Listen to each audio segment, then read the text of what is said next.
Olá, seja muito bem-vindo ao nosso Momento Consult. Eu me chamo Gilberto Meira, sou consultor jurídico tributário aqui da Consult e o nosso Momento Consult de hoje, ele vem atender uma solicitação que nos foi feita pelos alunos que eu tenho e também pelos comentários que nós recebemos acerca daqueles novos princípios constitucionais tributários que foram trazidos aí pela Emenda Constitucional 132. A emenda, a saber, ela trouxe lá o acréscimo no artigo 145 do texto constitucional de 2 parágrafos. E o que nos interessa diz o seguinte, abre aspas, o sistema tributário nacional deve, e aqui eu chamo a atenção para a palavra deve, não é pode. A palavra deve é o que a gente chama de norma cogente, impositiva, ou seja, rigorosamente tem que ser cumprido, não é algo poderá, olha, não foi possível. Não, deve, ele tem que ser cumprido. Então, deve observar princípios de simplicidade, transparência, justiça tributária, cooperação e da defesa do meio ambiente. E por que nós fazemos questão de chamar a atenção? Até pela aplicabilidade prática que isso possa ter no dia a dia de quem já está militando na área. Estes dispositivos já estão em vigor, não estão aí aguardando como os demais casos do IBS, da CBS, do imposto seletivo, que vão entrar em vigor posteriormente. E há uma aplicabilidade prática. Então vamos começar aqui por exemplo, o princípio da simplicidade. Aliás, aqui no estado do Paraná, nós temos um Código de Defesa do Contribuinte, muitos estados o têm, né, uma lei complementar desde 2005, a Lei Complementar 107, que fala, em princípio, de eficiência econômica, simplicidade administrativa, flexibilidade, responsabilidade e justiça. Ou seja, nós captamos aqui a simplicidade, embora ele use para a administração, e justiça, né? Coisas que estão contidas já no contexto constitucional. E você me pergunta, tá, o que eu posso fazer uso disso? Vamos aqui citar um exemplo que nós vimos aí discutindo. Se você pegar o nosso regulamento de semestre aqui do Paraná, por exemplo, você vai ver que existe um dispositivo que toda vez que eu tenho que estornar crédito, eu tenho que emitir uma nota fiscal de estorno de crédito, né? E antigamente eu lançava lá no campo estorno de crédito o livro de apuração e hoje eu lanço lá no bloco de ajuste. Todavia, com o passar do tempo, e aqui era entendido essa necessidade por conta de rastreabilidade, ou seja, acompanhar esse dado, era necessária a nota fiscal. Muito bem, com o passar do tempo, o Paraná adotou aí, nos últimos anos, o que nós conhecemos como Código de Ajuste, o famoso CBNF, que é colocado no documento e é colocado também, né, lá no IFD com as orientações de como proceder. E a pergunta que me foi feita, Gilberto, eu tenho que emitir a nota fiscal, sendo que eu tenho também o código? Há uma redundância? Há. Do ponto de vista legal, eu não estou livre de um fiscal vir amanhã e cobrar, não, está no regulamento, tem que ser cumprido.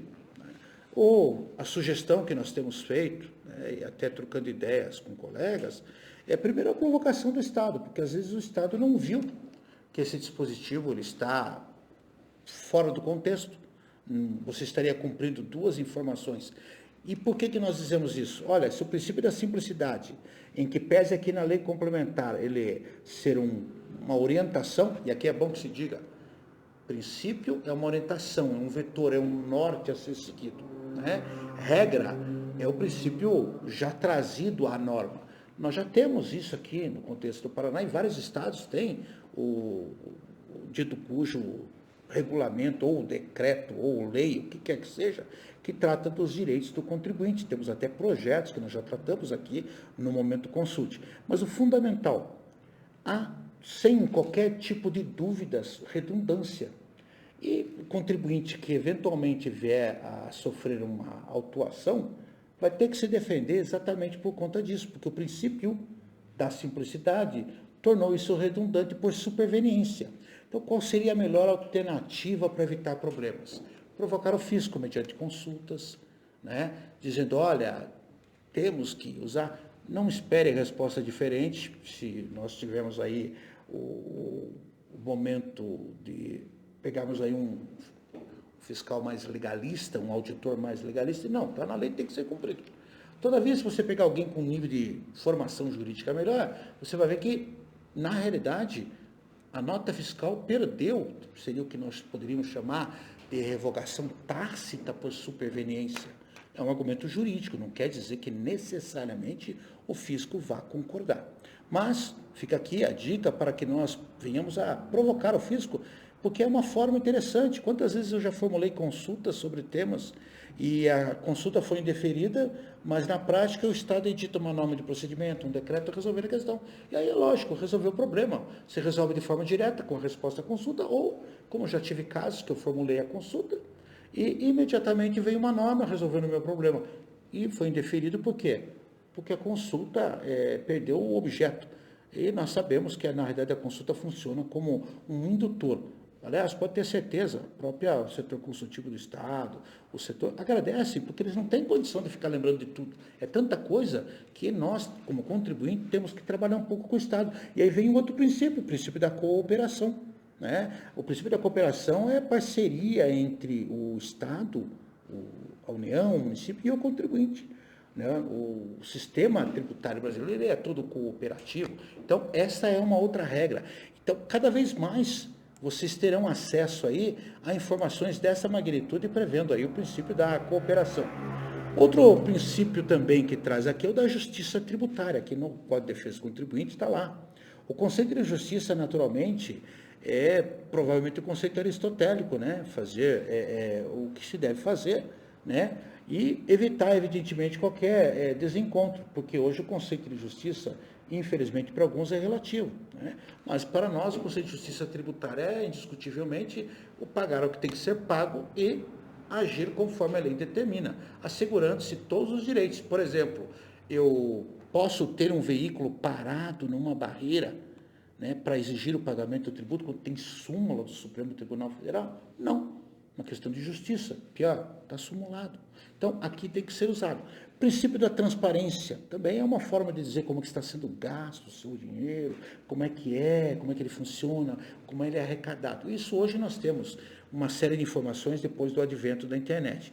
O princípio da simplicidade, que nós já explicamos, e eu deixei por último, né, e não menos importante, o princípio da defesa do meio ambiente. Até porque, nesse caso, nós temos uma história pitoresca para contar para vocês. Alguns anos atrás, houve uma ação impetrada no âmbito do Supremo Tribunal Federal, que é a Almadim, a 5.553. Ela foi impetrada pelo Partido Socialismo e Liberdade, o PSOL, e nesta ação o partido questionava os incentivos fiscais para produtos que eram ofensivos ou perigosos para o meio ambiente. Então, produtos químicos, uma série de insumos que são utilizados na agricultura e que, segundo o pedido, fazia mal para o meio ambiente. Né? Também, na mesma linha, isso foi o convênio 100 de 97, conhecido por muitos de vocês, tirando os benefícios da área do agro. E também no contexto do IPI com as alíquotas reduzidas. Ou seja, o argumento não era aumento de carga tributária, mas o fato de que todos os defensivos agrícolas, muitos deles, faziam mal à saúde e ao meio ambiente. Originalmente, esta DIN foi intentada no ano de 2019, né, lá nos idos de julho de 2019. E originalmente a tendência natural, então o relator, ministro Fachin, dizia, olha, o argumento é muito importante, todavia não é um argumento constitucional. E por que eu estou fazendo esse comentário agora? Porque a coisa, de certa forma, mudou, porque nós temos um caso clássico de potencial inconstitucionalidade por superveniência, porque agora o meio ambiente é um princípio constitucional e é obrigatório. E, para quem acompanha um pouco o julgamento, deve estar vendo que o volume de interessados, os famosos amigos da corte, os amigos Cury que têm ingressado, é muito grande. Como também todos os ministros estão se pronunciando. Ou seja, é uma discussão que vai longe. Mas vejam a importância de um novo princípio. Mas fica aqui o recado final para que nós não percamos.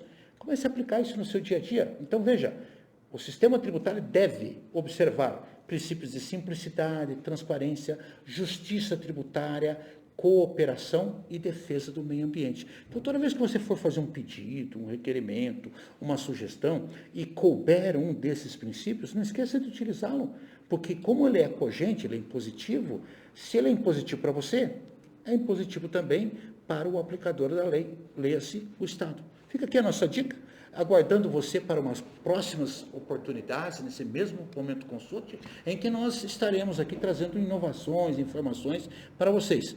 Nos acompanhe aí nas nossas redes sociais, LinkedIn, Instagram, no YouTube e principalmente, querendo mandar recado para a gente, mandar mensagenzinha, questionamento, sugestão, você tem um e-mail aqui embaixo, que é o momentoconsulte@consulte.com.br, ou então você tem um espaço embaixo onde você pode fazer comentários.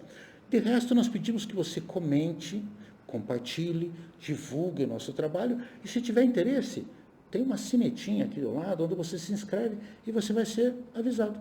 Nós temos a convicção de que temos produzido um material de interesse e o objetivo é cada vez mais ter acesso a você para que você nos acompanhe e veja que nós estamos fazendo com carinho, com amor, esse nosso Momento Consulte. Dito isso, eu me despeço dizendo que até a próxima oportunidade, se Deus quiser, nós estaremos juntos, tá bom? Até lá!